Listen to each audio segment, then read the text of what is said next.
मध्य प्रदेश में 2023 में विधानसभा चुनाव प्रारंभ होने जा रहे हैं। वहीं घमासान शुरू हो चुका है। प्रत्याशी अपने क्षेत्रों में और जनता से रूबरू हो रहे हैं।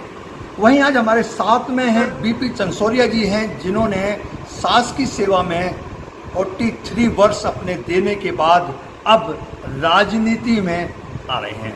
देख रहे राष्ट्रीय न्यूज चैनल में आपका बहुत बहुत स्वागत है। आप शिक्षक हैं, 45 साल आपने शिक्षक सेवा की है, सास की सेवा की है। आपके द्वारा भी काफ़ी बच्चे नेता बने होंगे, कोई IAS बना हुआ, कोई टीचर बना होगा। तो कैसे दिमाग में आया कि उनको अब राजनीति? जब से मैं शिक्षा जगत में जुड़ा, मेरी प्रथम पोस्टिंग 13 फरवरी 1980 की और नवंबर 1985 में मैं डायरेक्ट UBT बन गया था और 30 जून 86 को मैंने क्रमांक के छतरपुर में अपनी उपस्थिति AG UBT दे दी थी। 95 में मुझे पदोन्नति होकर व्याख्याता के पद पर रहा और मैं निरंतर 37 साल क्रमांक के छतरपुर में अपनी शासकीय सेवा में कार्यरत रहा हूँ। मेरे द्वारा बहुत से छात्र पढ़ाए गए, अनुशासन में रह के पढ़ाए गए, स्वयं अनुशासित रहा और स्वयं पूरा अध्ययन करने के बाद ही मैं हमेशा पीरियड में जाया करता था और छात्रों को हर तरह से पूर्ण संतुष्ट करा करता था। और बहुत सारे छात्र इंजीनियर हैं, डॉक्टर भी हैं, राजनेता भी हैं, IAS भी बन गए हैं, डिप्टी SP भी हैं, बहुत सारे विभिन्न पदों में। और जब मैं कहीं बाहर जाता हूँ और जब मुझे बड़े पढ़ाई हुए बच्चे मिलते हैं रेलवे स्टेशन और बस स्टैंड में, तो मुझे बड़े सम्मान के साथ मिलते हैं, तो मुझे बड़ा आत्मसंतोष मिला करता है। आप तैयारी कर रहे हैं? हाँ, मध्य प्रदेश में जो विधानसभा के लिए 2023 में चुनाव होना है, उसके लिए मैंने विधानसभा क्षेत्र से चुनाव लड़ने के लिए पूरी मानसिकता बना ली है। लेकिन किस बात? अभी मुझे आम आदमी पार्टी के जो सिद्धांत हैं, उनकी जो नीतियाँ हैं, वो मुझे ज़्यादा पसंद आती हैं और आम आदमी पार्टी के जो वरिष्ठ लोग हैं उनसे मेरी चर्चा भी हो गई है और उन्होंने लगभग सहमत दे दी है। अब मुझे कोई सदस्यता कौन से सिद्धांत पसंद?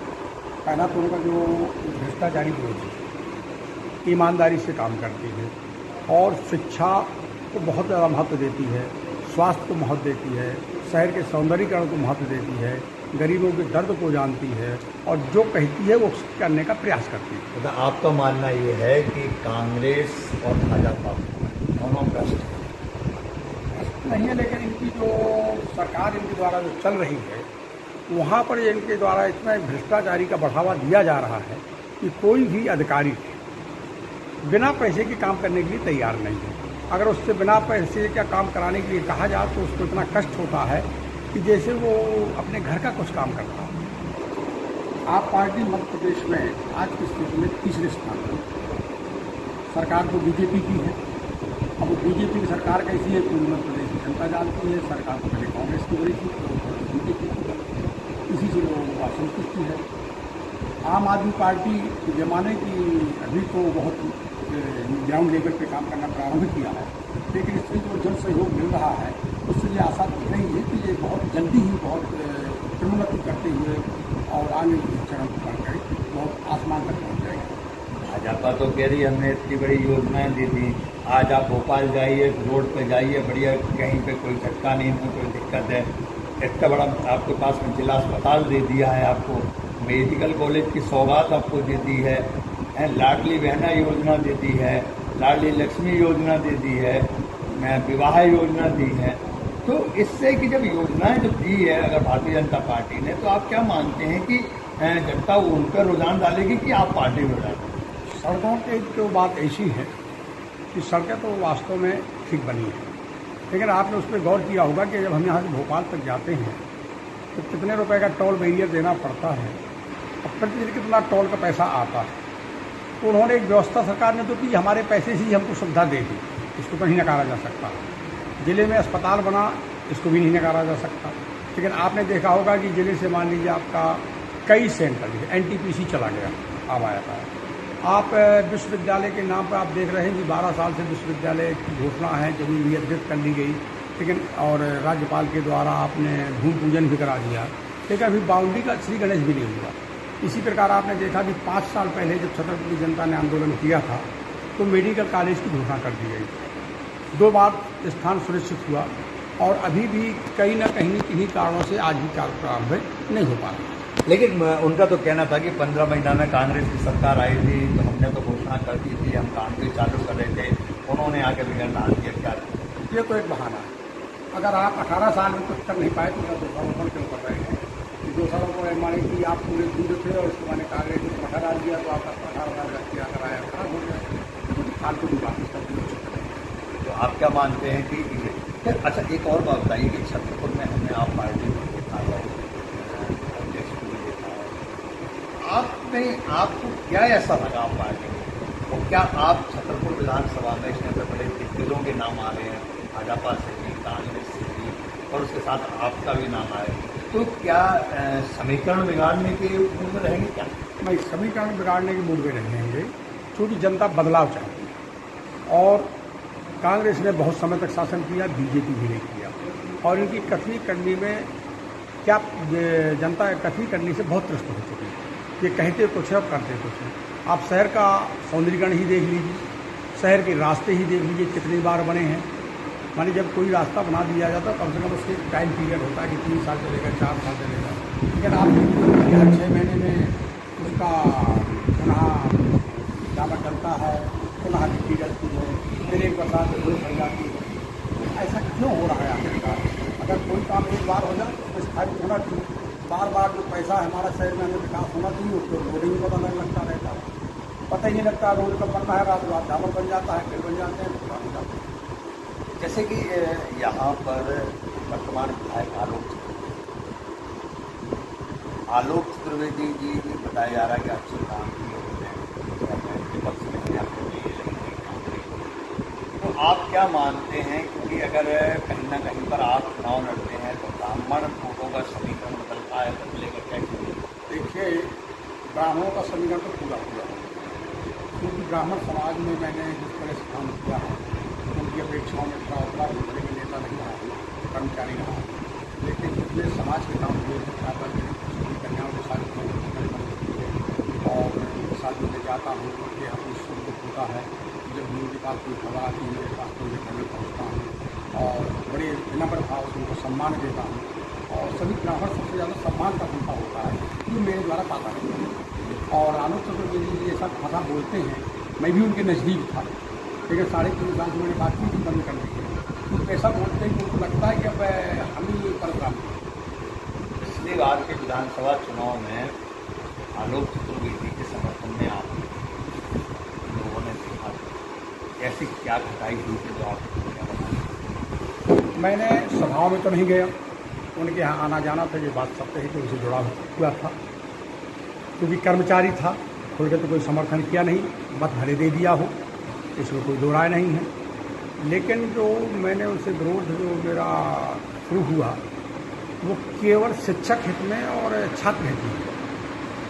शिक्षक हित के लिए इन्होंने मुझसे स्वयं कहा कि आप माहौल बनाइए और संतोष शर्मा बहुत भ्रष्ट है, इसको हटवाना। तो मैंने पूरी शिक्षक कांग्रेस और शिक्षकों को दांव पे लगाए गए, उसका विरोध कराया। बहुत से शिक्षक उसमें 50-60 लोग निलंबित भी हुए और अंत में उन्होंने उसको अपना रिश्तेदार बना करके खुद संरक्षण देने लगे। पहला तो हम उसको मन खराब हुआ। दूसरा, विद्यालय में जनवरी 2020 में इन्होंने एक हॉस्टल का भूमि पूजन किया। ऐसे हॉस्टल का भूमि पूजन किया जिसका माननीय पूर्व मंत्री ललिता जी बच्चा जेल के पीछे 8 एकड़ जमीन कलेक्टर से आवंटित करा करके और 8 करोड़ रुपए लाई थी, वो भूमि पूजन कर चुकी थी। लेकिन उस कार्य को गति न देकर, क्योंकि वहाँ बड़ी बड़ी खदानें थी, तो उन्होंने उस कार्य को गति न देकर के क्रमांकित विद्यालय की फील्ड में गर्ल्स और बॉयज़ हॉस्टल दोनों बनाने का निर्णय ले लिया। पूरे स्टाफ ने विरोध किया। उसकी रिकॉर्डिंग मेरे पास आज भी सुरक्षित रखी है। मैंने पज्जर भाई साहब से बहुत निवेदन किया कि आप बॉयज़ हॉस्टल वहाँ पर बनवा दीजिए बच्चा जेल के पास, तो हमारी 8 एकड़ की ज़मीन जो हमने तारबारी की है तो पैसा भी सुरक्षित हो जाएगा और ज़मीन भी सुरक्षित हो जाएगी और बच्चों के खेल का मैदान भी मिल जाएगा। और यहाँ बच्चियों का हॉस्टल बना दिया और आमने सामने इन्होंने जो हॉस्टल जो बनवा दिए और मुश्किल से 25 फुट का गैर तो आज स्थिति ये है कि वहाँ बच्चियाँ प्रवेश नहीं ले रही हैं। और जब युवा वर्ग, युवा छात्र छात्राएँ आमने सामने रहेंगे, तो कभी कोई ऐसी परिस्थिति आ सकती है कि वो विद्यालय हमारा बदनाम हो सकता है, कोई परेशानियाँ निर्मित हो सकती हैं। तो इसके लिए हमारा पूरा स्टाफ प्रेसिडेंट भाई साहब से मिलना चाहता है, विधायक जी से। तो मैंने इनसे बार बार कहा कि भाई साहब आप एक बार आके तो स्वयं देख लीजिए, या फिर हम लोग आ रहे हैं आपके पास तो आप मिल लीजिए। तो बोले कि मुझे ऐसी किसी स्टाफ से या आपसे नहीं मिलना है जिन्होंने मेरे भूमि पूजन के बाद काम बंद कराया। तो मैंने कहा छात्र हित में कराया है। आज स्थिति ये हो गई कि छात्रों के खेलने के लिए फील्ड नहीं बची हुई। बच्चों को अगर नंबर 1 के बच्चों को खेलना पड़ता है तो दूसरे विद्यालय में खेलने जाना पड़ता है। तो इस बात को लेकर जब तुम जनहित की बात को हमसे सुनने को तैयार नहीं है, 100 आदमी के शिक्षकों के साथ तुम्हारी बात सुनने को तैयार नहीं है, छात्र हित में बात सुनने को तैयार नहीं है, तो फिर इसी के साथ रहना तो उचित नहीं। गांव की जनता बहुत पहले से 50 साल से केवल कांग्रेस को जानती है। इसके बाद कमल वालों ने अपनी बातें रखी, ये ने अपने सिद्धांत बताए, लोगों को आश्वासन दिए कि हम आपके गांव में विकास करेंगे, ये करेंगे। तो लोगों ने इसी बात को माना। इसके बाद बीजेपी भी नहीं कर पाएगी। अब आम आदमी पार्टी के जो कुछ सिद्धांत हैं, जो मजदूर वर्ग है वो दिल्ली में वो काम करता है, वो देखता है कि केजरीवाल जी जो कहते हैं वो करते हैं। और जैसे 100 यूनिट बिजली का माफ़ कर देना और फ्री में इलाज करा देना, अच्छे विद्यालय बना करके बच्चों को अच्छी शिक्षा दिलवाना। तो ये पूरी जनता, हर गांव का 10-10, 50-50 आदमी दिल्ली और पंजाब में हैं। तो वो देखता है कि केजरीवाल जी जो कहते हैं वो करते हैं, वही हम सुन रहे हैं, तो हम भी उसी तार में चलेंगे कि हम ऐसा करेंगे। और फिर भगवान हमको कितना सफल कराता है और सरकार कितना सहयोग करती है, वो बात का बात काम है। मेरा भारतीय जनता पार्टी के कांग्रेस छत्तीसगढ़ में प्रियंका जी और ललिता जी भी हैं, अर्चना जी भी हैं। अब कौन सा स्थान मानते हैं कि आप पार्टी कहाँ पर आएगी और आप किस स्थान पर? देखिए, अभी आज की स्थिति में तो हमारी पार्टी तीसरी स्थान है। आपकी और आप स्वयं? हम अपने आप को स्वयं नहीं मानते, क्योंकि आदमी कोई फर्स्ट और सेकंड थर्ड नहीं होता। उसके बाद जो जनमानस होता है, जिसको आगे कर देता है वो फर्स्ट हो जाता है, जिसको पीछे कर देता है वो पीछे हो जाता है। कोई व्यक्ति फर्स्ट नहीं होता है, न कोई बाहुबली होता है। केवल उसके पीछे जो जनता लगी रहती है, जो उसके समर्थक होते हैं, जो उसके आदर्शों पर चलते हैं, जो उसकी विचारधारा से जुड़ी होती हैं, अगर उनका सहयोग है तो वो आगे है और नहीं है तो पीछे। किसके दम पे ये चुनाव लड़ेंगे आप, और जनता क्या मानते हैं कि जनता आपके साथ रहेगी? मुझे जो सबसे ज़्यादा भरोसा है अपने पढ़ाई हुए छात्रों पर भरोसा है, इस सबसे ज़्यादा मेरा वो सहयोग करेंगे। दूसरा जो मुझे सबसे ज़्यादा भरोसा है वो शिक्षकों के ऊपर और समस्त कर्मचारियों के ऊपर है, क्योंकि मैंने पूरी 34 साल कर्मचारी नेता के रूप में संरक्षण दिया है कर्मचारियों को और उनके काम कराए। और कभी किसी से कोई कर्मचारी मुझसे ये नहीं कह सकता कि आज तक मैंने किसी की एक लौंग भी खाई हो, उस रूप में मैंने आपका काम कराया। तीसरा भरोसा मुझे ब्राह्मण समाज का पूरा है कि इनके लिए मैंने हमेशा जो कहते हैं, आज भी कहते हैं, जो मेरी क्षमता है वो काम करता हूँ। और जो विद्यार्थी है मेरे, वो हर समाज के, चाहे वो हिंदू हो, चाहे मुसलमान हो, चाहे ईसाई हो, सरदार भी, आज जहाँ मिल जाते हैं, जब भी उनसे चर्चा करता हूँ बेटा हमारा चुनाव करने का विचार है, लड़ने का, तो वो हर तैयार होते हैं, गुरु जी आप चुनाव लड़िए, हम आपका तन मन धन से सहयोग करेंगे। तो हमारे जो छात्र हैं वो विभिन्न बड़े बड़े व्यवसायी भी हैं, पदों में भी बैठे हैं, विदेश में भी हैं, तो उनकी खबर आती है कि गुरु जी आप बिल्कुल आगे बढ़िए और हम आपके साथ हैं। तो उनकी आशाओं के साथ खास तौर से मैं छात्रों और शिक्षकों, ब्राह्मणों और आम जनमानस जो सामाजिक रूप में हैं, काम करते हैं, इन सबका मेरे ऊपर अभी तक समर्थन मैं ले चुका हूँ और सबसे भजनदार की बात कर रहा हूँ। प्रतिदिन मेरा नियम है कि घरों में जाता हूँ, उनसे चर्चा करता हूँ बैठ के और उनसे आश्वासन करता हूँ। ये थे मेरे साथ में दीपू सिसोदिया जी, जिन्होंने बाकायदा बात को भी जवाब दिया। आप पार्टी से इस बार यहाँ छतरपुर विधानसभा में चुनाव लड़ेंगे। अब देखना मजा ये होगा, क्योंकि अगर छतरपुर विधानसभा में ब्राह्मण वोटों का समीकरण अगर जायजा बिगाड़ेंगे तो क्या दीपू सिसोदिया जी अगर यहाँ चुनाव लड़ते हैं तो क्या इस बार की विधानसभा, छतरपुर लोकल विधानसभा में चुनाव का एक अलग ही आनंद आएगा। और जायजा देखते हैं कैसे बिगड़ता है।